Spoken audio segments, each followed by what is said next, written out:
So today I realised that we've actually been in the turbo hybrid era of Formula One for 10 years now. Hasn't time flown by?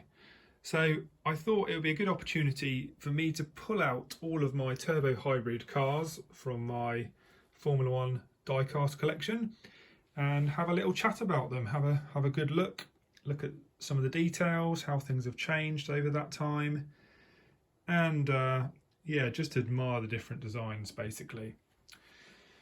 So if we go back to the start of the turbo hybrid era, we can see this Mercedes W05. So this really kicked things off. It had the most powerful powertrain of all the competitors in the first turbo hybrid season, and of course Lewis Hamilton won the world championship with Mercedes being dominant. To me, I don't think this is the best looking car from this generation. It's okay, but it's just not as attractive as some of the other cars, I don't think. Not quite as elegant, the design. But yeah, the powertrain was just awesome, and that's really kind of what helped them win the world championship. It's also quite a short car. So most cars throughout the turbo hybrid era got longer and longer, with longer wheelbases to give them more stability in the high speed corners. But yeah, when Mercedes kicked off this time, they actually had quite a small short car, very agile, and particularly well suited to Lewis's driving style. So yeah, moving on to 2015, I've got this Ferrari SF15T. So this was driven by two world champions, Sebastian Vettel and Kimi Raikkonen, and it was competitive. It was right up there. It couldn't beat the Mercedes, but it did come second in the world championship, and I quite like the look of this.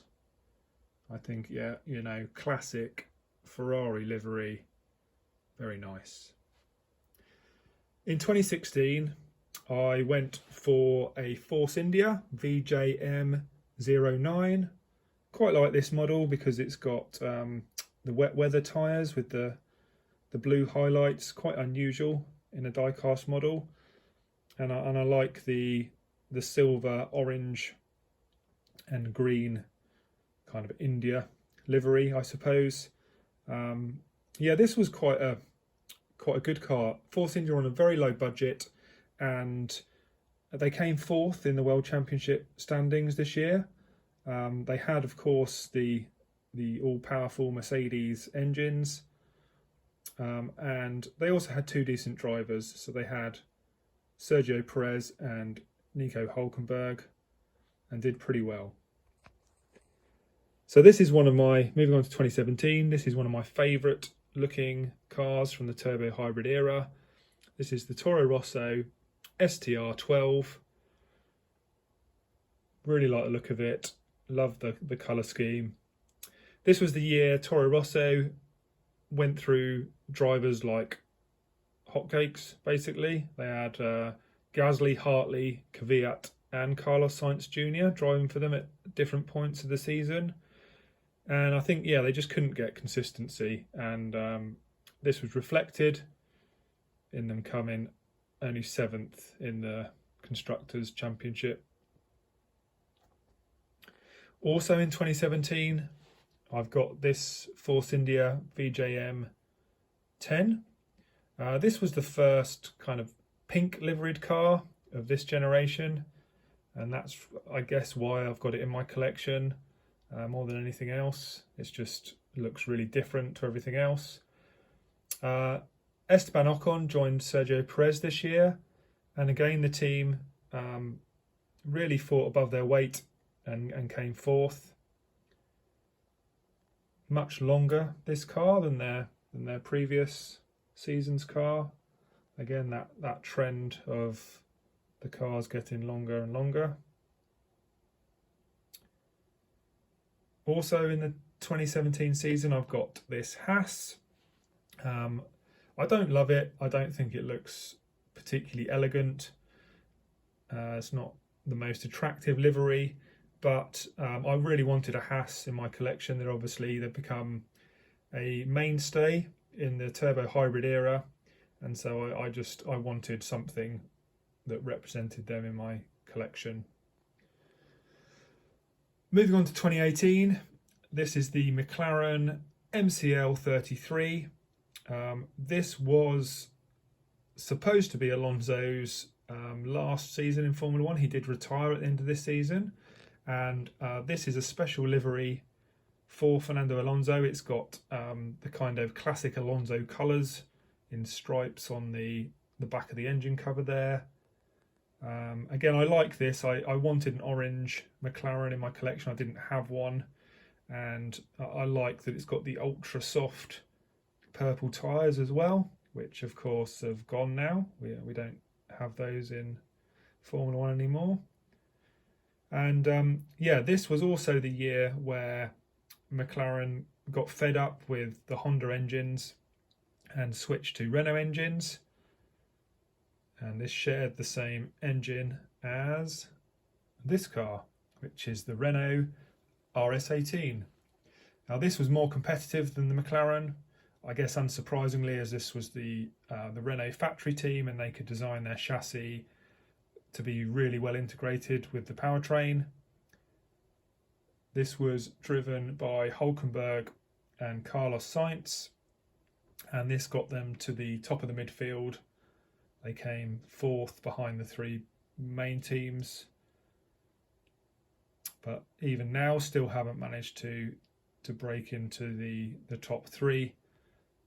Obviously now called Alpine, don't know how you pronounce it.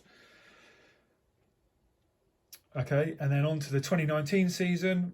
Of course, this is the Ferrari SF90, celebrating 90 years of Ferrari. Really like the look of this car. It's got a kind of matte finish, which I'm not sure if that's coming up in the video, if you can see that on camera. But yeah, this was a very, very competitive car. Probably the fastest car in the season. It had a really powerful engine. Ferrari were possibly cheating slightly with the fuel flow this year. Although I probably shouldn't say cheating. But yeah, basically whatever they were doing, they were stopped the following year and they weren't quite as competitive. So they were definitely doing something. But yeah, this was the year where Sebastian Vettel gave Lewis Hamilton a run for his money, but ultimately Hamilton still came out victorious.